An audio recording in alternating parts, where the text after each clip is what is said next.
Looks like another one of my cars got broken into. This car has actually had 6 windows replaced in the time I've had it on the rental car service. There are over 80,000 break-ins a year in the Bay Area where I live.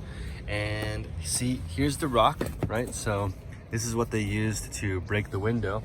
It's pretty interesting because if you look at the window, they actually tried right here. This is laminate glass, and it didn't end up breaking. So they threw it here and it broke through. And it's crazy because when I got to the car, this was actually in the back seat. So it tore up some of the leather because it went through the window, bounced off here, and then went into the back seat, which is pretty gnarly. You can see the glass everywhere.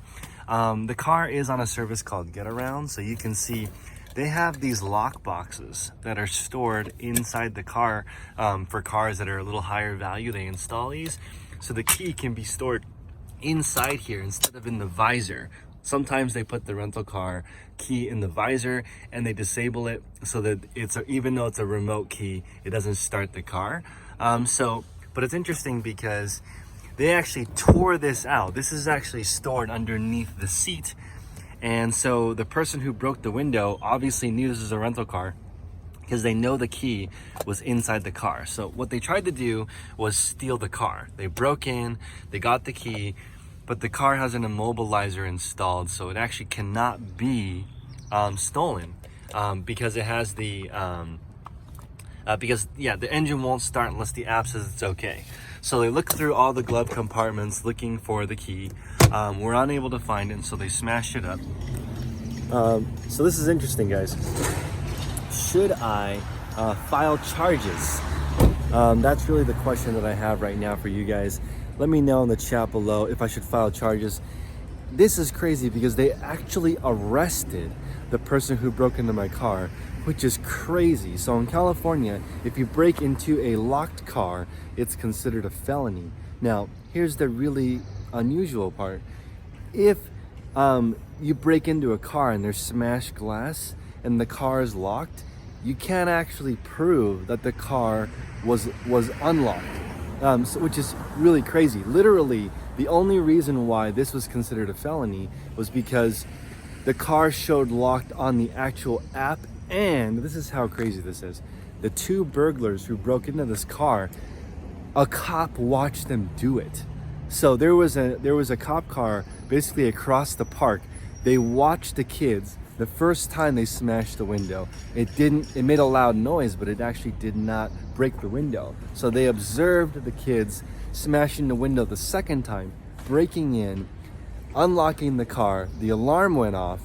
They broke down the lockbox, broke the lockbox, removed the key, turned the alarm off, tried to steal the car, couldn't steal the car. And at that time, the police officers came over and apprehended the 2 people who broke into my car.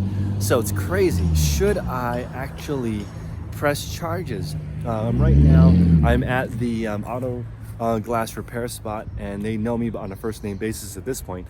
But they're gonna repair the glass. The car repair for the window is only $240 for tempered glass, which is not bad.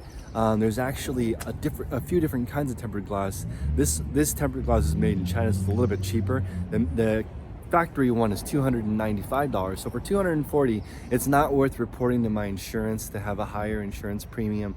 But is it worth it to file charges? There is a small chance that I'll be able to recover some of the damages from the people that were arrested, the 2 people who broke into my car. But I'm not holding my breath. And is it really worth it to go through that hassle? I don't really know the procedure, but the police are recommending we file charges, so I'm probably gonna do that. But let me know in the comment section below. This is a new process for me. They never catch the people who do this. So in the last couple of years of renting cars, I've had probably $6,000 in parking tickets and probably over 30 grand in property damages when you count totaled cars, broken windows, smashed fenders, fender benders. So guys, this isn't passive income, but it is one cool way to offset the cost of your car.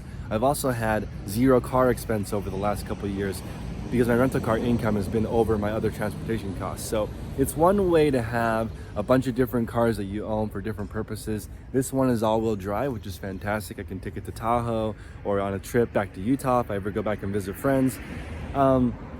You know, I'm also considering getting a Model S because it would be cool, and I'd only need to rent it maybe 10 days a month to get it for free. So that's something that's kind of interesting. It's kind of like car hacking, although there is a lot of work involved with it.